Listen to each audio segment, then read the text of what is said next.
आप देख रहे हैं खौफनाक रातें मेरे साथ। दोस्तों, अगर आप नए हो मेरे चैनल पर तो प्लीज़ मेरे चैनल को सब्सक्राइब कर लीजिए, जिससे आगे आने वाले डरावनी कहानियाँ आप सुन पाए। तो शुरू करते हैं। ये कहानी है सुनील की। सुनील एक मिडिल क्लास फैमिली से था। आज ऑफिस में कुछ ज़्यादा काम होने के कारण सुनील को घर जाने में देरी हो गई। जब वे स्टेशन पे पहुंचा तब तक 12 बज चुके थे। वैसे तो वे स्टेशन सुनसान ही रहता है। बहुत कम ट्रेनें उस स्टेशन से गुजरती थी और आखिरी ट्रेन 12:15 पर आती थी। सुनील ने देखा कि स्टेशन पूरा खाली है। सिर्फ 2 या 3 आदमी ही उस स्टेशन में दिख रहे थे।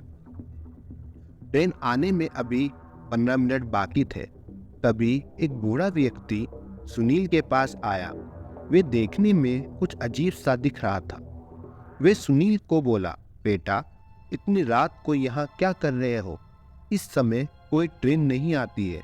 तुम जल्दी से वापस लौट जाओ। यह तुम्हारे लिए अच्छा नहीं होगा। और वह बूढ़ा व्यक्ति एकदम शांत हो गया। सुनील हैरानी की नज़रों से उसे देखने लगा और पूछता है कि बाबा, मैंने सुना है कि यहाँ पर आखिरी ट्रेन 12:15 पर आती है।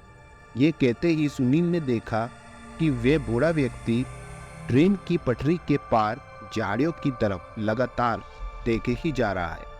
मेरी बात का भी जवाब नहीं दे रहा है।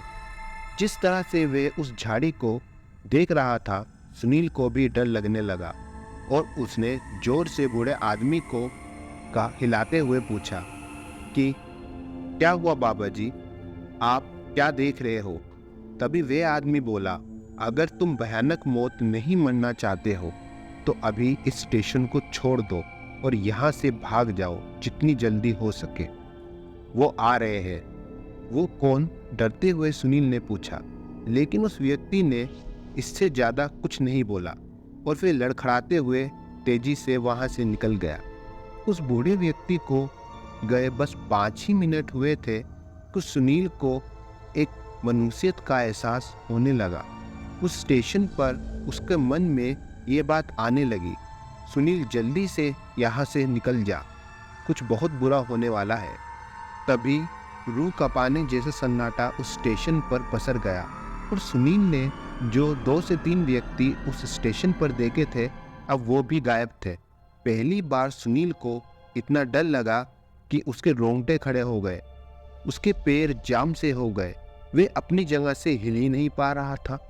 ऐसा लग रहा था कि किसी ने उसके पैरों को बांध दिया है, जिससे वे वहां से न भागे।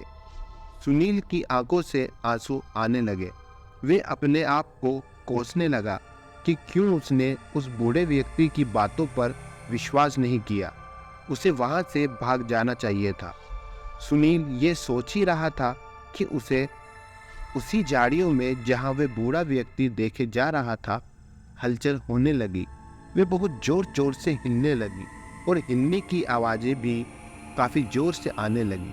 तभी सुनील ने उस झाड़ियों में तकरीबन 10 से 15 सफ़ेद रंग की चमकती आंखें देखी, जो लगातार टिमटिमा रही थी, जैसे आमतौर पर इंसान की आंखें झपकती हैं। उसी तरह से ये देखकर सुनील को इतना बड़ा झटका लगा कि उसका टॉयलेट पेंट में ही निकल गया। अब आप सोच सकते हो कि उसकी क्या दशा रही होगी, जिस कारण उसका टॉयलेट ही निकल गया। ये तो अभी शुरुआत थी। वे चमकती आंखें धीरे धीरे उस झाड़ी से निकलने लगी और सुनील के पास ही आने लगी। सुनील ने आखिरी कोशिश की। उसने भगवान का नाम लिया और भागने की कोशिश की, जिसमें वे कामयाब होने लगा। लेकिन उसकी किस्मत इतनी अच्छी नहीं थी। सुनील अभी भागना ही शुरू किया था कि वे एकदम से हवा में उठ गया और तकरीबन 5 से 6 फीट हवा में उठकर तेजी से जमीन पर गिर पड़ा, जिससे उसके पैर में मोच आ गई। अब तो वह भाग भी नहीं सकता था। जब वह पीछे पलटा तो वही आंखें जो उसने झाड़ियों में देखी थी, उसके पास 4 फीट की दूरी पर थी। जब सुनील ने उन्हें पास से देखा तो पाया कि उनकी टांगे ही नहीं है, बस किसी काले धुएं के जैसी उनका शरीर है और उस पर चमकती हुई आंखें। वह मंजर बहुत भयानक था, जिसकी कल्पना करना बहुत मुश्किल था। सुनील को लगा कि अब जो उस बूढ़े आदमी ने कहा था वह सच होने वाला है। वह डर से कांप रहा था और वह कह रहा था, मुझे छोड़ दो, मैंने तुम्हारा क्या बिगाड़ा है, मुझे जाने दो। लेकिन उन हैवानों को इससे कोई फर्क नहीं पड़ता था। तभी सुनील को एकदम से बहुत जोर का दर्द महसूस हुआ। उसे लगा कि किसी ने उसके पैरों का मांस नोच लिया हो, और यही हुआ। उसने देखा कि उसके पैर से बहुत खून बह रहा है। दर्द के मारे उसकी इतनी जोर की चीख निकल पड़ी कि पूरे स्टेशन में गूंज गई। तभी अचानक से स्टेशन के चौकीदार की आवाज़ सुनाई पड़ी। वह कहने लगा, कौन है वहाँ पर? ये सुनते ही वो हैवान या प्रेत एकदम से हवा में गायब हो गए, जिस कारण सुनील की जान बच गई।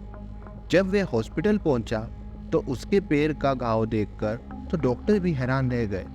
काफी बड़ा मांस का टुकड़ा उसके पैर से गायब था। उन्हीं हैवानों ने उसे नोच लिया था। सुनील ने बहुत शिद्दत के साथ भगवान का शुक्र अदा किया।